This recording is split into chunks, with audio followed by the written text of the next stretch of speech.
Hello and welcome back to the Blockchain Insider. As you know, I'm your host, Vincent.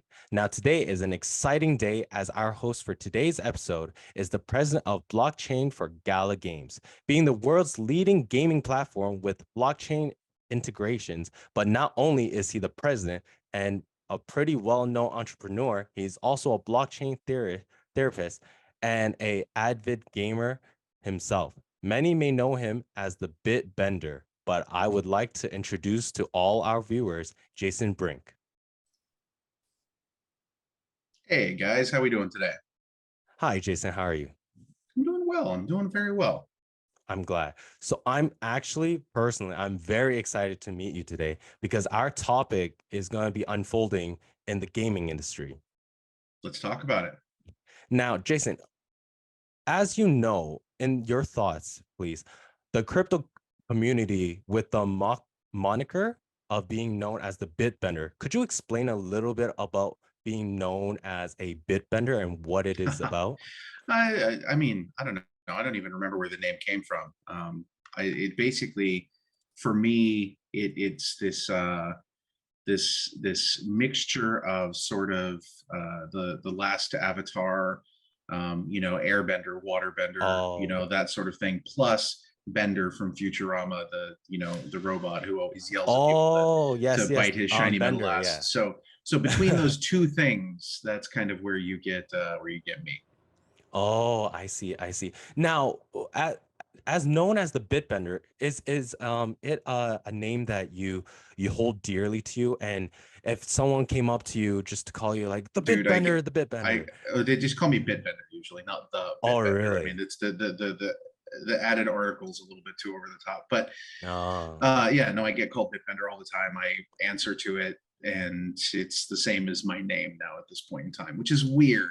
It's weird, but You go with the flow of it now. go with it, man. Now, I also got information that I read up that you were also involved in the crypto market space started in 2014 when you Yeah. focused on the use of blockchain that was dealing with decentralization, various ecosystems. Now, could you Mhm. explain to me about the ecosystem that you also were known and won a bill of Belinda Gate Foundations? Could you explain Sure. a little bit about that? So that wasn't actually like a full ecosystem. Basically, what it boils down to is the fact that I did a bunch of work in sort of disaster relief projects and things like that, specifically in Haiti in 2010 following the Mm, earthquake. And while I was there, one of the things that I saw is that there were a lot of problems with people not being able to survive. I mean, there were mm, massive starvation, cholera epidemic, things were very, very, very rough there. yeah, And a lot of the aid that went to the country, tens of millions of dollars of aid went into Haiti. Very little of it actually got to the people. And that to me is a problem. And mm, so one of the things that I started doing is, when I saw a call for papers from the Global Development Network and the Bill and Melinda Gates Foundation, I saw that call for papers and I thought, yeah, I could write something on this. And so I did. I put together a whole paper on how to use blockchain technology to facilitate the transference of foreign aid in a way that would make it so that the aid itself wouldn't be usable by anyone in the middle. Because one of the problems with foreign aid, right, is that if you hand somebody a gigantic bag of money, there's yeah, always this temptation to take a little bit out before you pass the rest of the bag on, and that's something correct. that happens a lot in foreign aid. And so the idea behind this was is to make it transparent to prevent that sort of thing from happening. And so I put together a whole proposal, ended up winning a prize from the Global Development Network and the Bill and Melinda Gates Foundation. And yeah, the rest is kind of history. I worked on that for a little while, but working with NGOs and governments is really, really hard and really, really slow. And I saw gaming as a way to Mm. make a bigger impact. Now, when you were writing that, did you see that you would end up with the ending results, or were you just going in No, with, I was just writing a thing, to be completely honest. To be completely honest, I write a lot. Okay, yeah, so you'll see, there's a few different things that if you look around, you'll find stuff that I've written before. And I write about all sorts of things like, for example, what hypothetically speaking would it look like if blockchain were to replace the SWIFT system and also, you know, NATO or the UN. Like Yeah. what would that look like? How would you run a Mm. worldwide DAO? You like find I write about stuff like that. So Oh, um, yeah, that's the sort of thing that you can find. And so this was one of those things based on my own experiences, and it just happened to align with what they were looking for at the moment. I see. Now, I just wanted to also dive deeper in that you were Mhm. also given the netware as the prize creation of $8. Now, can Yeah, you that's explain that's what this is. That's that's what the that whole thing concept. is? Yeah. Oh, now may some viewers may not understand the whole creation of $8. So what was your reason of making $8 at the end? I mean that's the deal with Haiti, right? Is like Hmm. how do you make it so that if funding flows in one side of a pipeline and is supposed to be going to people who need help, how do you make sure it actually gets there without dripping out along the way? Because I mean, we were seeing things in Haiti where people are literally dying of starvation, Correct. and there's massive luxury imports still coming into the country because people have managed to pull a little bit off here and there. Hmm. How do you create a system that prevents that from happening? And that's kind of what that was all about. I see. Because I've seen a lot of our viewers, they've asked questions from how do I keep myself from being tempted from taking a little bunch Mm. before passing it on to the next flow? Like, how did you keep a clear mind to kind of make this idea so people don't kind I of mean, like it's take little it's funds? it's you have to understand that that's what humans do. Humans, Correct. uh, you know, they're human, and Correct. and especially if you're in a situation where people are in a difficult situation like an aid sort of situation. I think people are Mm, very motivated to try to look after their own family first, correct. and so you just have to design systems around that so that that's not the main thing that happens. Correct. I see. It's a type of human thing to do to follow that temptation when they're in a struggle or in that situation. Well, I mean, it's not. I mean, obviously, there are a lot of people who don't, and that it's good and things like that. But it's about designing systems that don't facilitate that. If that makes Correct. sense. Yes, yes. Now I also wanted to ask for the whole blockchain industry, right? Mhm. Let's diving back into the experience of blockchain. What got you into blockchain in the first place? I think if you go back and you look at, uh, one of the books that I read, what the hell was it? It's a book called Profiteer. Anyway, it's about this it's a sci-fi book. It's like one of those really Hmm. trashy sci-fi books that a paperback cover, you find at the library, and Oh, it's that all you get like at the torn to pieces. library that has like Yeah, all the torn exactly. pieces. Oh, I see. Exactly. And it was one of those books, and one of the things that was really interesting about it is it had this concept of this totally almost like anarchist world, where everybody was sort of doing their own thing, and in that they had all of these different currencies that were tied to various collectives.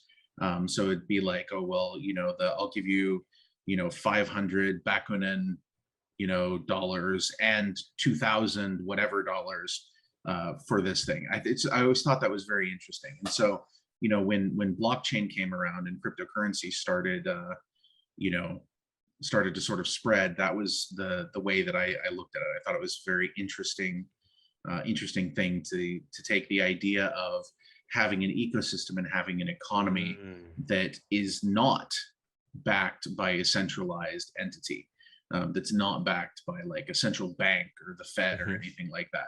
I thought that was interesting, and that was Oh. kind of the magic of it, if you know what I mean. Oh, it kind of like tipped your interest a little bit Yeah, yeah, when for you sure. got that. Oh, I see. And that's, I believe, the start of Jason Brink, the BitBender's first evolution That's from there. sure, sure, sure. You could say that. Yeah, because now we've also encountered that you and got experience that you are actual a big gamer. Have any games that you were playing recently gotten your attention? I've been playing recently. I mean, we right now we have the Superior playtest going Hmm. on Gala. It's also on Epic, and that's definitely something we're Oh, checking out. We also did a playtest last week for The Walking Dead Empires, which is super cool. We've been having a lot of really cool playtests lately. Um, for me, I have not unfortunately had much time to play games in a long time.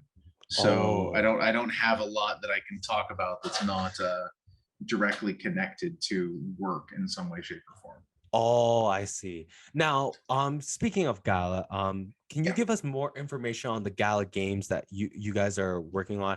Because I see there are many different games that are on that platform. Could Yep. you explain a little more about that? Yeah, sure. So I would recommend that everybody go to Gala.games and take a look at what we've got going on, and also join our Discord at galagames.chat, where you can jump into the community um, and engage with people there. We've got, I think, 28 different games currently under development, all double and triple A. Oh, All with some element of play and earn economy built into them. Very, very deep, games. Definitely worth you taking a little bit of time to check out. But yeah, started off with like a farming game called Town Star and have kept on going since then. perfect. Now, with the Gala Games and also with the whole crypto gaming kind of industry, a lot of our viewers are a little confused on how it works. Could you explain about that ecosystem, about how the gaming world can locate such as tokens and NFTs, and how Yeah, how sure. people can So how are they bonded together? in any sort of ecosystem, any sort of game, you have objects in that game that your Correct. character owns. Sort of the central point for us is to make it so that you actually own those things. So it's Mm. not just a skin that you buy and sits in a database somewhere. It's a skin that you buy and you can sell to somebody else if you want to, or whatever it happens to be. And so that's kind of central to the whole thesis of exactly what play and earn gaming is. Um, so yeah, and the way that that connects with normal gamers is we want normal gamers to just be able to come and play. That's the idea. Mm. And if they choose to involve themselves with the ecosystem, they can purchase NFTs, they can play and potentially earn something. That's fantastic. But it for us, it starts with awesome gameplay and robust economic structures that are a little bit on the anti-fragile side. Ah, I see. So, for people that are just coming in as large gamers, such as Twitch Mhm. streamers that just come in to play the game for fun and just for entertainment purposes, it still gives you the ability to Mhm. play it normally. But then Of for course. it's similar to like card collectors or stuff like that. Yeah. They're So you have some people who get really, really into it, and that's fine. yeah. And then some people who just play casually. Sure. I see. Because we have a lot of viewers that are always kind of in the scared situation of how to get involved into the NFTs and the tokens of the The game. easiest thing is to join our Discord, galagames.chat, come Mm. talk to people, and we have a wonderful group of people who will help lead you through that. Oh, that's perfect. So they have that kind of interaction with how, Oh, because absolutely. a lot of our viewers, they're always worried about joining situations. For example, trying to get service on some information that they want to know, Mhm. but they're afraid that it's a dumb question and they're always No, no, worried no, should no. they Come stick ask. back. Don't worry. People ask dumb questions all the time. It's not a Oh, problem. perfect. We're used to it. So is there a funny kind of like situation you were in with one of the people that's reached out to you to ask you a specific question that you remember? Funny situation. I don't know about funny situation. I interact with the community on a very regular basis. In fact, just prior to this, I was doing an AMA sort of structure with one of our very tightly knit communities. Oh, It's just me and about 60 people in a chat room talking about stuff. Anytime I travel, I have a tendency to do events with groups and things like that. So yeah, people ask me questions all the time. Oh, Sometimes I can answer them, sometimes I can't. There's a lot going on. I mean, we've got 450 people working at Gala right now. oh, So really? yeah, so there's a lot that's happening.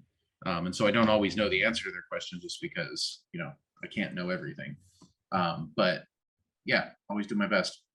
Oh, so it's clear to say that our viewers, if they join the Gala Discord, they're able to reach out and maybe Yes, of course, possibly man. talk to you Yeah, and I'm in kind the of get Discord information. all the freaking time, all the Oh, time. really?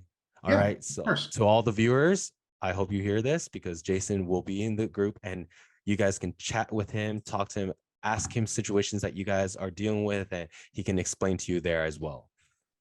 Now, I also Yep. have a question Mhm. for your personal opinion. Where do you see the Gala Games, their future, for example, like 5 years from now? Like, what do you wish Well, let me to let me let me put attain it for this them? way. We're doing a lot more than games. I see. Okay, we're very heavily involved with film and music. We just had a big event at Snoop's house in Los Angeles. Oh, For I think it's about 80 members of our community, or something like that. I don't know the exact number, but there's we're doing a lot more than just games, and so my hope would be in 5 years, you'll see a much larger, much more evolved and expanded ecosystem.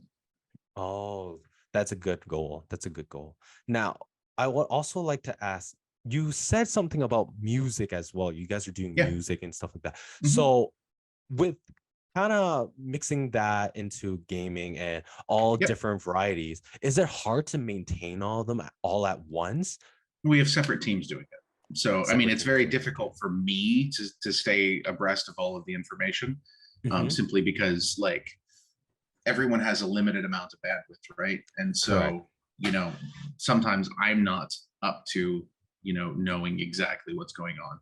But yeah, Because I was that's about to ask if you were able to manage all of that. Can you me tell me how you personally. do Hell that? no, hell no, no. I am tangentially aware of their initiatives. It doesn't go much beyond that, though. Oh, I see. Because I was about to ask, like, if you can give me some pointers on how to maintain all these different projects all at once. It's really Well, hard for. I mean, I can do that.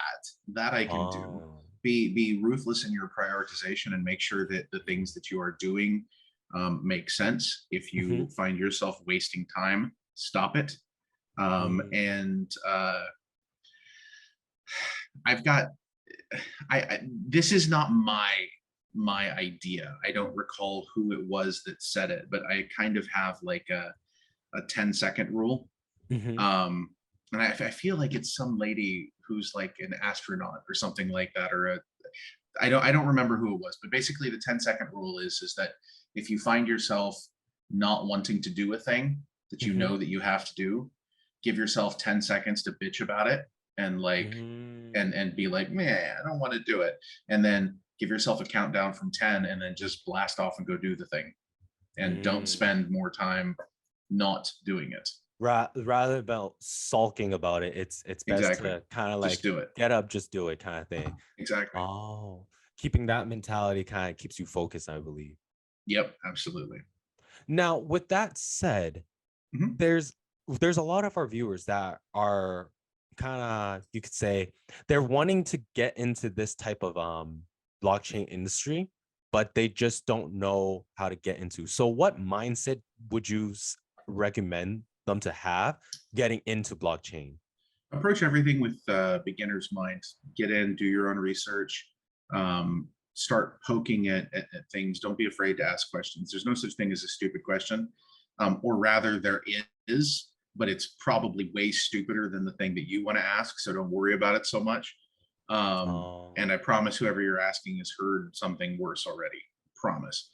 Um, but get involved. Like, actually start doing something. Oh, I see. Volunteer, help moderate, get involved in something. Makes a huge difference. Oh, it does. Oh, because a lot of our viewers, they always asking us questions of how do we get into the blockchain, and I hear from different people saying, oh, you should follow it this way or you should follow it this way. But to me personally, I believe there's so many different varieties of ways and methods of Oh yeah, getting into blockchain. There's no specific actual direct way of getting into it, but multiple methods. And that's yeah. why our Whenever viewers always want to ask, like, yourself and all the other guests that we've had on our episodes, and they always give us different theories, and it may help, maybe yours helped more people than the rest, and that's why they want to ask sure, more. no Yeah. worries. Yeah, because a lot of our viewers, they're always, they're worried, and during COVID, they all wanted to get into blockchain, but then they Yep. just didn't know how to start. And with Yep. your knowledge and your expertise in it, they're always asking how to get in here, how do I get in here? So we were wondering, can we ask Jason about all these questions about it? Absolutely. Now, just for a step in the stone, if someone was to be able to walk and confront you in person and ask Mhm. you a simple question of how to get into blockchain, just like you, what would your first reference or opinion to that individual I be? would say get a Coinbase wallet. A Coinbase Okay. wallet. There's That's like the there's first other step. ones, but for if you're in the United States, Mm-hmm. which is where a lot of the people I talk to are, get a wallet on Coinbase and buy yourself a little bit of Ethereum, and then go do something with it. Go pick up an NFT, or make a swap on Uniswap, or just start playing with it. Don't start with so much money that you can't afford to lose it, because you're going to make mistakes. But start learning how it all works, and start experimenting. Like the more you actually do, the better off you are. Mm-hmm. Now, would you say if they were to get into blockchain, they should be the risk taking type, or even the I people I that I don't take don't I risks? don't Everyone's different, man. There's no Oh, like the risk taking type or the not risk taking type. Everybody's different. We've got mm, people in our community that are, very risk averse. We have people in our community that do all sorts of crazy risky things that I can't imagine anyone doing. So yeah, it takes all mm. types.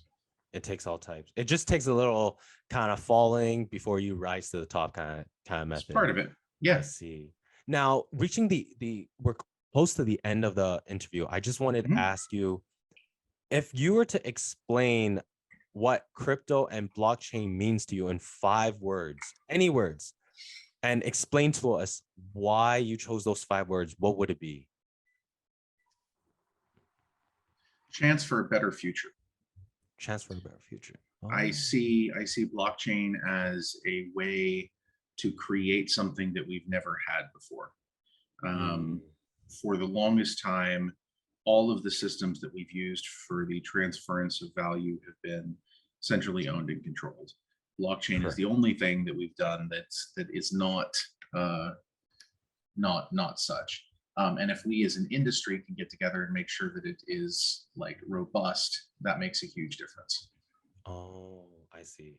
So that is what you would explain in five That's what I would words. say. That's actually the most understanding explanation anybody has given me, because a lot of times when we come to these ending results, we're asking for their 5 words. You've given the one that I've seen, it attaches to a lot of our viewers the most, Mhm. because Sure. they're in that type of mindset as well. They have this future where they want to take hold, but they just don't know how to Right. achieve it, and this is the only different method they can deal with.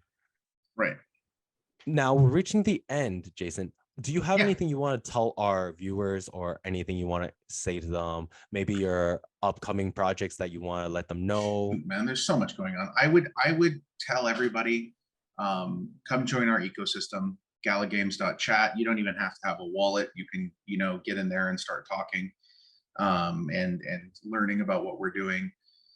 Start playing some of the play tests. We've got so much coming out. Definitely good to get involved. Oh, nice. Now we are gonna be placing a link to on all the Gala games that Perfect. on any of our viewers, if they're interested, they can join and also join the Discord to Nice. get involved and ask you guys right Click below. below. Exactly. Perfect. Now, thank you so much, Jason, for your time. It was My pleasure, very guys. lovely to talk to you. Have a good day. And you. Peace out, Bye guys. now.